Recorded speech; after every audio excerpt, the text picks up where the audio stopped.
যারা গাটি কচু খেতে খুব পছন্দ করেন আপনাদের জন্য দুর্দান্ত স্বাদের একটা রেসিপি নিয়ে চলে এলাম।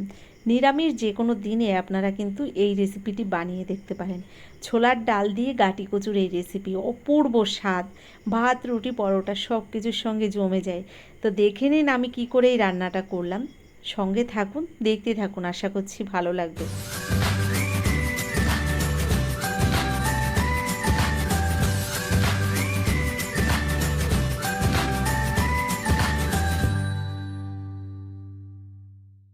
আজকের রেসিপিটি তৈরি করার জন্য এখানে আমি 500 গ্রাম গাটি কচু নিয়েছি, সঙ্গে নিয়েছি 100 গ্রাম ছোলার ডাল। ছোলার ডালটাকে আমি আগে থেকে 2-3 ঘন্টা ভিজিয়ে রেখেছিলাম। জল ঝরিয়ে ডালটা নিয়ে এসেছি, সঙ্গে আমি গাটি কচুগুলো নিয়ে এলাম। এবার গাটি কচুগুলোকে আমি খোসা ছাড়িয়ে কেটে গুছিয়ে নেব। সঙ্গে এই ডালটাকে কিন্তু একটু সিদ্ধ করে নেব। কড়াইতে জল গরম বসিয়ে দিয়েছি, এই জলের মধ্যে দিয়ে দিলাম স্বাদ মতো একটু লবণ। ওই জলের মধ্যে এবার আমি ডালগুলো দিয়ে দিচ্ছি। তো ভেজানো ডালটা আমি দিয়ে দিলাম জলের মধ্যে। এবার ডালটাকে আমি একটু সিদ্ধ করে নেব।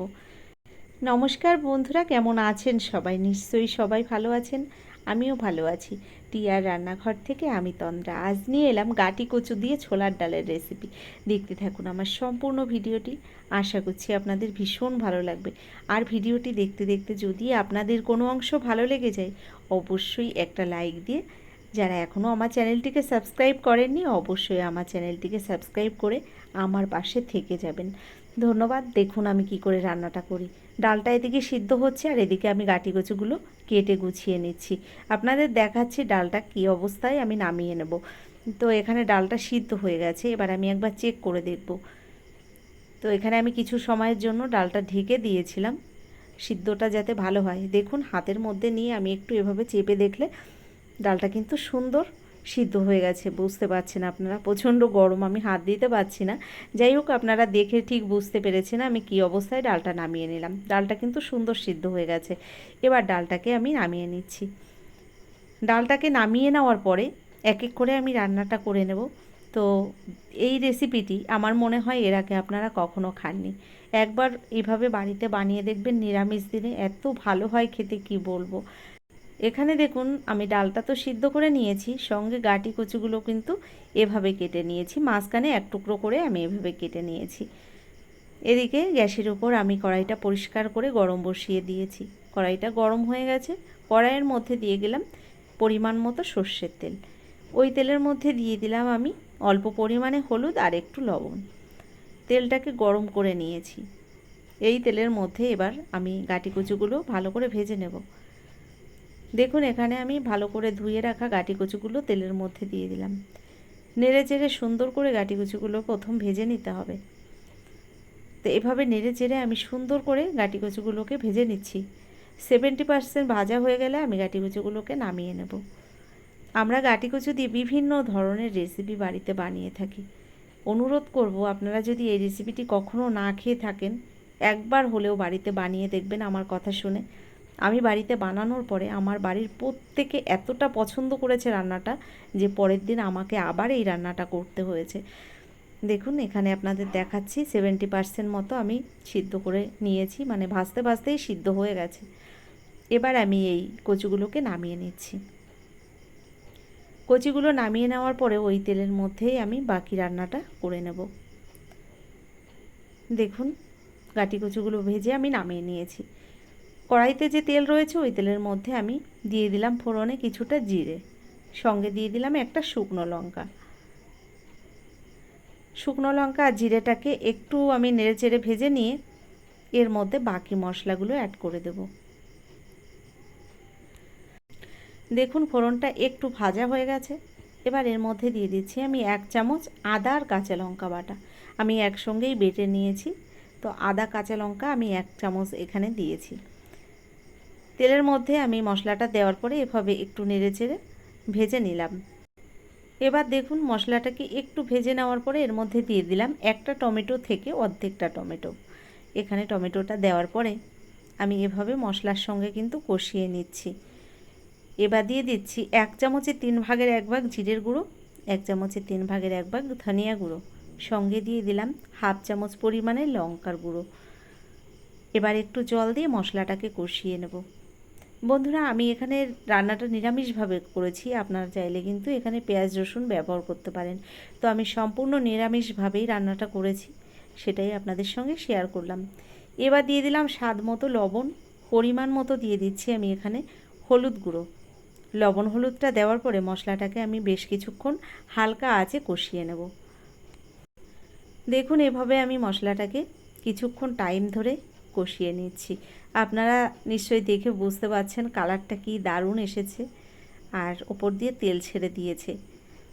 আরও কিছুক্ষণ আমি এই মশলাটাকে সুন্দর করে কষিয়ে নেব। দেখুন, আস্তে আস্তে টমেটোগুলোও সুন্দর এখানে গলে গেছে, আর মশলাটাও সুন্দর কষানো হয়ে গেছে। বন্ধুরা, যে কোনো রান্নার মশলাটা যদি সুন্দর কষানো হয় তাহলে কিন্তু রান্নার কালারটাও দেখতে সুন্দর হয়, আর খেতেও অপূর্ব সুন্দর টেস্ট হয়। দেখুন, এখানে মশলা থেকে দারুণ তেল ছেড়ে দিয়েছে, আর টমেটোটা গলে যাওয়ার পরে এত সুন্দর একটা কালার চলে এসেছে। এবার আমি ভেজে রাখা গাটি কচু আর সঙ্গে দিয়ে দেবো যে ডালগুলো আমি আগে থেকে সিদ্ধ করে রেখেছিলাম। দিয়ে দিলাম ভেজে রাখা গাটি কচু। এবার দিয়ে দিচ্ছি ডাল। তো সিদ্ধ করা ছোলার ডালটাও আমি দিয়ে দিলাম। এবার একসঙ্গে আরও কিছুক্ষণ আমি কষিয়ে নেব।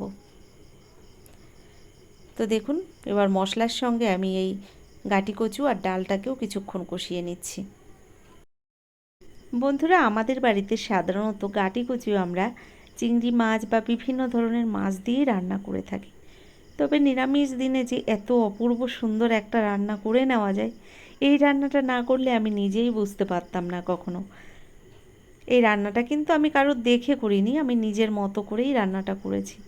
দেখুন, এখানে আমি আরও কিছুক্ষণ কষিয়ে নেওয়ার পরে ওপর দিয়ে শুধু তেলটাই ভাসছে, আর রান্নাটা দেখতে কি অপূর্ব সুন্দর হয়েছে দেখুন। এবার আমি গরম জল বসিয়ে দিয়েছি, আর রান্নাটার মধ্যে আমি কিন্তু গরম জলই ব্যবহার করব। আপনারাও এখানে কিন্তু গরম জলটাই দেবেন। দেখুন, আমি এখানে আমার পরিমাণ মতো গরম জল দিয়ে দিলাম।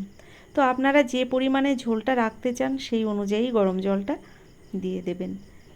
দেখুন, জলটা দেওয়ার পরে ভালো করে একবার মিশিয়ে নিলাম, আর এখানে কিন্তু আস্তে আস্তে ঝোলটাও ফুটতে শুরু করেছে। আমি গ্যাসের ফ্লেমটাকে হাই ফ্লেমে রেখে কিছুক্ষণ টাইমের জন্য ঢেকে দিলাম। ওই 2 থেকে 3 মিনিট আমি ঢেকে দিয়েছিলাম। 2 থেকে 3 মিনিট বাদে আমি ঢাকনাটা খুলে দেখে নিচ্ছি একবার। এখনও একটু রান্নাটা বাকি রয়েছে। তো আমি আরও 2 মিনিটের জন্য ঢাকনা বন্ধ করে ঢেকে দেবো। হাই ফ্লেমে গ্যাসের ফ্লেমটাকে রেখেছি। 2 মিনিট বাদে আবার ঢাকনাটা খুলে এবার আমি চেক করে দেখব। দেখেই বুঝতে পারছি গাটি কচুটা সিদ্ধ হয়ে গেছে। তাও আপনাদের একবার আমি দেখিয়ে দিলাম। দেখুন কত সুন্দর এখানে সিদ্ধ হয়ে গেছে। এবার আমি দিয়ে দিচ্ছি একদম অল্প পরিমাণে একটু চিনি। চিনিটা একদমই অপশনাল, আপনাদের যদি পছন্দ হয় দেবেন, পছন্দ না হলে দেওয়ার কোনো দরকার নেই। নিরামিষ রান্না তো, তাই আমি একটু চিনি ব্যবহার করেছি। তো দেখুন, আপনাদের দেখিয়ে দিচ্ছি কতটা সুন্দর হয়েছে রান্নাটা। এবার এর মধ্যে দিয়ে দেবো একদম অল্প পরিমাণে একটু গরম মশলা গুঁড়ো। এই গরম মশলা গুঁড়োটা আমার বাড়ি তৈরি করা, তাই আমি একদম অল্প পরিমাণে ব্যবহার করেছি, কারণ এর স্বাদ গন্ধ কিন্তু অনেকটাই বেশি। বাজারে কেনা গরম মশলা গুঁড়োর থেকে অনেকটাই ভালো এই সেন্টটা, তাই এখানে অল্প পরিমাণেই ব্যবহার করেছি। আর দিয়ে দিলাম অল্প পরিমাণে একটু ধনেপাতা কুচি। এবার গ্যাসটা বন্ধ করে আমি রান্নাটা ঢাকনা বন্ধ করে 2 মিনিট স্টিমে রেখে আপনাদের পরিবেশন করে দেখাবো। তো বন্ধুরা, দেখলেন তো কত সহজে একটা রেসিপি। খেতে কিন্তু অপূর্ব টেস্ট হয়, ভাত রুটি পরোটা সব কিছুর সঙ্গে জমে যায়। তো কেমন লাগলো আপনাদের এই রেসিপিটি অবশ্যই কিন্তু আমাকে লিখে জানাবেন।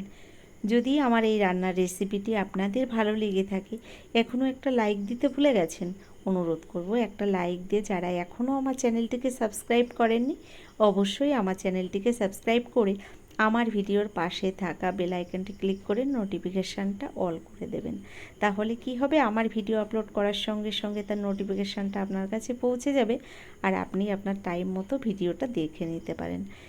আজকের মতো এই পর্যন্তই। পরবর্তী ভিডিও নিয়ে আবার চলে আসব। ধন্যবাদ।